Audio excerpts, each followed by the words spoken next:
Hi, this is Narendra और आज हम लोग पढ़ने वाले बहुत ही आसान टॉपिक है बीजगणित का। कक्षा 8 का टॉपिक है, क्लास 8 का टॉपिक है। मगर अच्छी बात यह है कि इसका आगे बहुत ज़्यादा यूज है। जब मैं कॉम्पिटिटिव एग्जाम की तैयारी कर रहा था करीब 3-4 साल पहले, अब तो मैं नहीं करता हूँ, जब कर रहा था तो मुझे डिफिकल्टी होती थी थोड़ा थोड़ा, ठीक है। लेकिन जब मैं वापस पढ़ाने लगा, ठीक है, जब वापस पढ़ाने लगा 6, 7, 8 की मैथ को, जब जूनियर में मेरी भर्ती हुई, तब मैंने एक चीज़ नोटिस की है कि देखिए 6 से 10 तक का 6 से 10 तक का जितने भी कॉम्पिटिटिव एग्जाम आते हैं, बहुत हाई लेवल की बात नहीं हो रही है, नॉर्मल जो एग्जाम होते हैं उनमें मैथ का जो स्टैंडर्ड होता है वो 6 से 10 तक का ही होता है, ठीक है, उससे ज़्यादा नहीं होता। उसमें भी बीजगणित बहुत इंपॉर्टेंट रोल निभाती है, ठीक है। तो चलिए आज हम बात करते हैं भिन्न संबंधी प्रश्नों के बारे में। बहुत ही आसान है। हम जानते हैं कि भिन्न में 2 चीज होती है। भिन्न कैसे बनता है? भिन्न बनता है अंश से और बनता है हर से, ठीक है। अंश बटे हर क्या हो गया आपका? ये भिन्न, ठीक है। अंश बटे हर, ठीक है। अंश और हर हो गए, 2 चीजें होती है, ठीक है। अब हम बीजगणित में जब मानना होता है, देखिए मानने वाले भी क्वेश्चन 2 टाइप के होते हैं। कभी कभी 1 चर में होता है, कभी कभी 2 चर में होता है, ठीक है। तो हम क्वेश्चन के हिसाब से उस चीजों को करेंगे, ठीक है। अगर 2 चर में मानना हो तो मान लेते हैं हम लोग, माना हर मान लीजिए y है और माना अंश आपका x, ठीक है। हर क्या हो गया? y और अंश हो गया x। तो भिन्न क्या होगी आपकी? भिन्न हो जाएंगे x बटे y, ठीक है। अब क्वेश्चन पे डिपेंड करेगा कि हम अंश में क्या जोड़ देंगे तो किसके बराबर हो जाएगा, हर में क्या जोड़ देंगे कि किसके बराबर हो जाएगा। ये सब चीजें डिपेंड करेंगी क्वेश्चन पे। जैसे जैसे आप क्वेश्चन को पढ़ेंगे, क्वेश्चन को बार बार रिपीट करेंगे, पढ़ते रहेंगे, तो आपको चीजों को आसानी होगी समझने में। देखिए बीजगणित में जो सवाल आते हैं, खासकर जिसमें वैल्यू निकालनी होती है, आयु संबंधी हो या फिर किलोमीटर संबंधी हो या फिर वैसे एक्स वाई का मान निकालना हो, तो आपको क्वेश्चन को बार बार पढ़ के समझना पड़ता है और समझने के बाद उसकी इक्वेशन यानी कि समीकरण बनाना पड़ता है। अगर एक बार आप समीकरण बना लेते हैं तो सवाल जो होता है, वो क्वेश्चन जो होता है, बहुत आसानी से आप कर सकते हैं। चलिए देखते हैं। एक सवाल ले लिया है मैंने, कक्षा 8 की किताब का है और 7C का पहला सवाल है, ठीक है।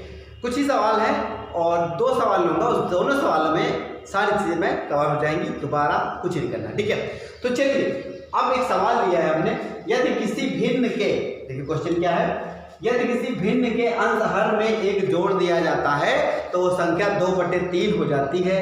और अगला कह रहा है, एक पार्ट ये हो गया और अगला पार्ट कह रहा है कि यदि उस अंश और हर से 2 घटा दिया जाए तो संख्या 1/3 हो जाती है। हमें 2 समीकरण, 2 इक्वेशन बनानी है, उसके बाद एक्स वाई का मान निकालना है, ठीक है। तो मान लीजिए ये चीज कर लीजिए, माना x अंश हर है, y, ठीक है। अब देखिए पहली समीकरण पे हम जाएंगे, कह रहा है एक्स वाई भिन्न है, मानी कह रहा है 1 को जोड़ दीजिए ऊपर भी और 1 को घटा दीजिए। जो क्वेश्चन कह रहा है वही कर रहे हैं, कुछ अलग सा हम बिल्कुल नहीं कर रहे हैं। देखिए भिन्न के अंश और हर में 1 जोड़ दिया, हमने जोड़ दिया, अंश में 1 और जोड़ दिया और हर में 1 जोड़ दिया, कितना हो गया? 2/3, ये, ठीक है। अब इसको थोड़ा सरल कर लेते हैं, हल कर लेते हैं, हम वज्र गुणन घट लगा देते हैं, ठीक है। इसको ऐसे कर लीजिए, ये 3 है आपका, तो x धन 1 और ये गुणे में आ जाएगा 3 इसके, 1 बराबर हो जाएगा y धन 1 और ये 2, ब्रैकेट खोलेंगे, गुणा कर लीजिए 3x + 3 2y धन 2, ठीक, ऐसे कर लीजिए 3x - 2y और 2 इधर 3 इधर ले आइए, तो 2 में से 3 घटा तो 3x - 2y और ये माइनस का 1। ये समीकरण आपकी हो गई 1, समीकरण कितनी हो गई? 1, ठीक। अब समीकरण 1 हो गया। अब देखिए अगली कंडीशन क्या कह रही है? अगली कंडीशन कह रही है अंश और हर से 2 घटाना है आपको, घटा दीजिए। अब कह रहा है भिन्न हो जाती है 1/3, वज्र गुणन घट कर लीजिए, ठीक है। अब -2 और 3 और ये y माइनस 2 और यहाँ का वैल्यू 1 हो जाएगा।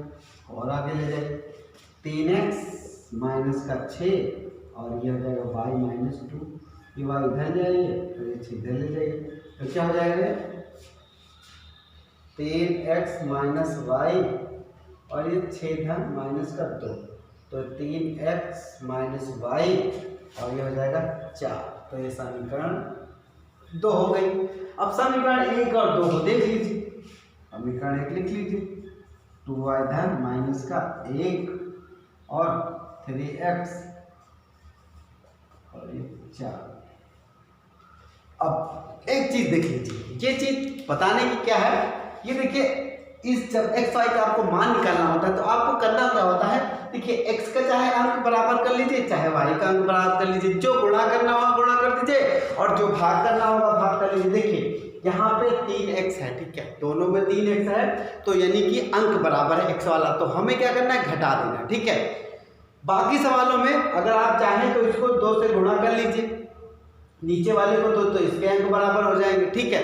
उसके हिसाब से जहाँ घटाना होगा घटा देंगे और जहाँ जोड़ना होगा जोड़ देंगे, और सवाल की जरूरत के हिसाब से हमें आपको करना होगा। चलिए हम यहाँ पे इसको घटा देते हैं। घटाने पे क्या होता है, हमें पढ़ चुके हैं, घटाने पर क्या होगा, निशान बदल देंगे, माइनस रहेगा, ये प्लस हो जाएगा, ये भी माइनस रहेगा, ये कट जाएगा, तो क्या आएगा माइनस का y और ये आएगा माइनस का 5, ये माइनस माइनस कट जाएगा, तो y बराबर आया कितना 5, ठीक। y बराबर कितना आ गया आपका 5। अब समीकरण 1 में y बराबर,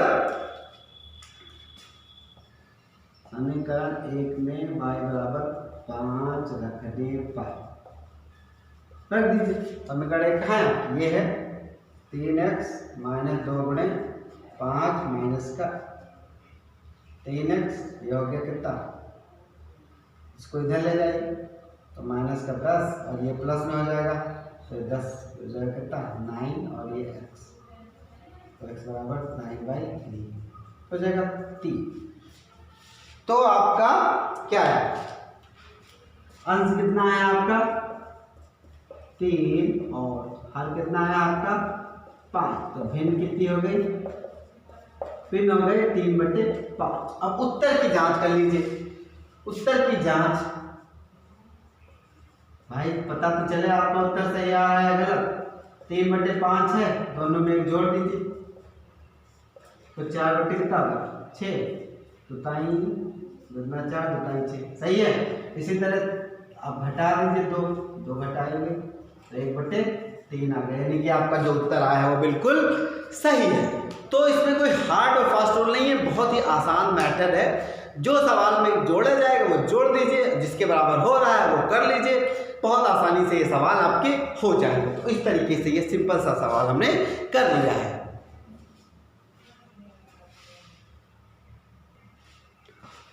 तो इस तरीके से मैंने सारे सवाल देखे, ऐसे ही है, कुछ जोड़ देना है, किसके बराबर हो गया, देखिए अंश में एक जोड़ा, y में एक जोड़ा, इसके बराबर, इसी तरीके के सवाल है। कुछ अंश में घटा रहे हैं, कुछ बता रहे हैं, किसके बराबर ये बता देते हैं, ठीक है।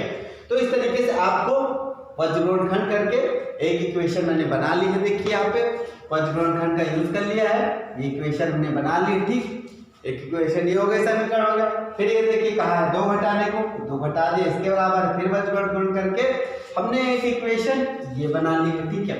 तो इक्वेशन बना ली है हमने, यहाँ पे दोनों को इक्वेट कर लिया है एक्स वाई का मान के लिए। इसका घटाने पे निशान बदले, इस तरीके से हम लोग का आ गया है। और उत्तर की जांच भी हम लोग इसमें आसानी से कर सकते हैं।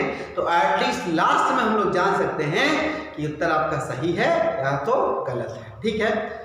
तो ये रहा, ज़्यादा कठिन नहीं है, तो इसको मैं ज़्यादा खींच नहीं रहा हूँ, आसान है, एक सवाल में आपका काम हो जा रहा है।